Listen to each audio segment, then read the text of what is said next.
Hello everyone and welcome to this lecture. We are now doing supply theory. So make sure that you have watched my previous video when I was going through the demand theory. So because a lot of those things are going to be very similar. Yeah, a lot of things that we will be looking at supply are going to be very similar. So make sure that you've watched my previous video of demand theory. So this time we're looking at supply. So what is supply? Supply is the quantity of a good or service producers are willing and able to produce at a given price of a given time period. So you know that the willingness and ability is still applying here. So it means we're talking about producers' willingness and ability to produce something at a given price of a given time period. So we have a law. We have what to call the law of supply, which studies the pattern of producers with how they produce their products, how they provide the quantity of goods and services that is desired. So the law of supply states that there's a direct relationship between price and quantity supplied. So if you preview to my if you look at my demand video, I was saying that there was a inverse relationship in demand theory. When price go up, when demand is increasing. But right now we are looking at the law of supply. It's saying that there is a direct relationship, meaning to say when price increases, quantity supplied is also going to increase. So if price increases, quantity supply is also going to follow the same direction that price will go. So it's whereby price is now being followed by, they follow the same trend. When price increases, quantity supplied also increases. When price decreases, quantity supplied also decreases. So that is how we explain those changes. So I want to isolate the price changes on the supply diagram here, right? So you remember you should label your axis well, price and quantity. Price on the y-axis and quantity on the x-axis like this. So the shape of the supply curve itself tells us that there is a direct relationship between price and quantity supplied. So I'm gonna put the initial price. Let's say it was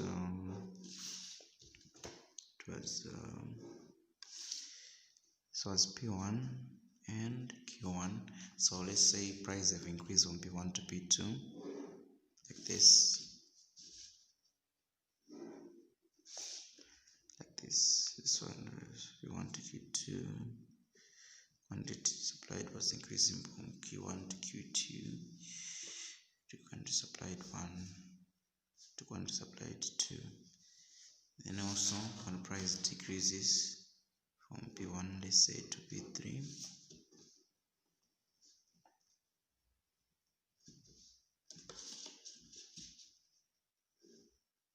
quantity supplied was decreasing from Q1 to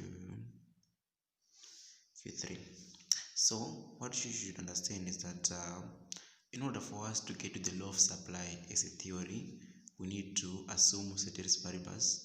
Assuming ceteris paribus, you know that what is ceteris paribus? Other things being equal, other things being unchanged, right? So we're going to see a movement along the supply curve when prices changes. So just like with demand, when price increases from P1 to P2, we're going to see an extension of supply. When prices decrease from P1 to P3, we're going to see a contraction of supply.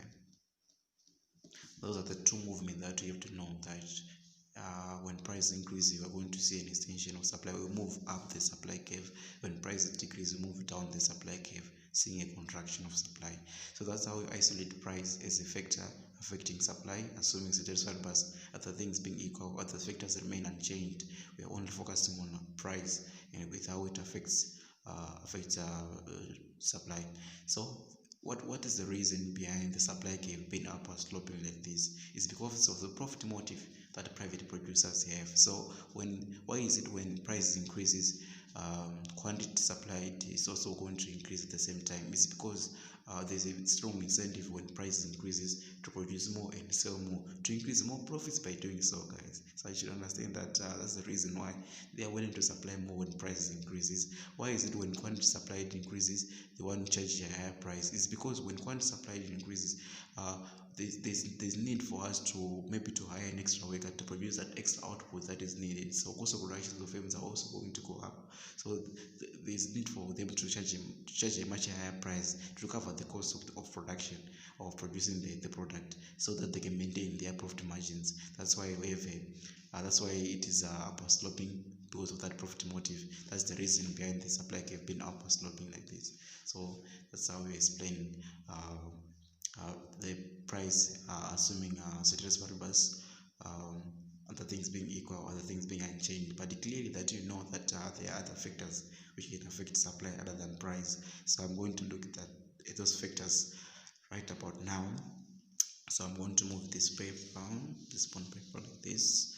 Okay, we get exactly where we want to be. So those we call them non-price factors. They affect supply independently of price, right? Supply is either increasing or decreasing. So what is going to happen is that when supply increases, we're going to see a supply shifting to the right, just like this. When supply decreases, you're going to see supply shifting to the left, just like this. But this is all happening at the same price, like this, at the same price. This is, let's call that P1. Supply is either increasing or decreasing. Then we put the quantities here, right?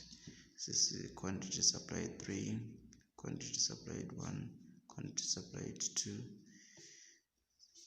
This is what will be happening. So a lot of those factors which cause supply shift to the right and to the left factors will affect cost of productions of firms. So just simply saying that is when, if cost of productions of firms rises, supply is likely to shift to the left from S1 to S3. If cost of production fall, this affects the willingness and ability of a producer to produce the given number of goods and services. So when cost of production also fall, supply is going to shift from S1 to S3.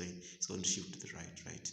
So what are those non-price factors which cause supply to shift to the right or to the left? We're going to look at, so we have a memory device here, which is called the pints WC. So just imagine like someone that's drinking like pints of water, right? So what does he need after drinking those pints of water? He needs the WC though, for him to go to the loop, right? So just remember, pints WC is a lovely memory device that you can use to remember all the non-price factors which affect supply. So we're going to start with productivity. Productivity, maybe it's improvement, productivity of capital, productivity of labor, just productivity. So we are saying that productivity is the output per worker per time period, right? So if productivity increases, cost of productions are likely, cost of production of firms will fall, supply will increase from S1 to S2. Whereas if productivity falls, cost of production will rise, because we are still paying the workers the same, but they're no longer productive. They're increasing more of cost of production of the firm. We will shift supply from S1 to S3, right?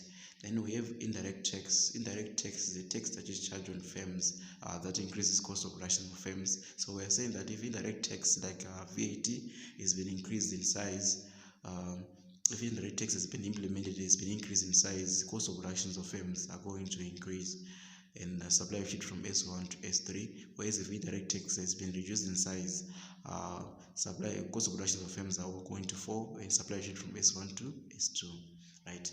So a lot of those factors, we did not put those bullets there on the side, like this number of firms. I didn't put a bullet on it because it doesn't affect cost of productions at all, right? It doesn't directly affect cost of productions. So just trying to say is that if the number of firms in the market increases, supply shift from S1 to S2. If the number of firms in the market decreases, supply will shift from S1 to S3.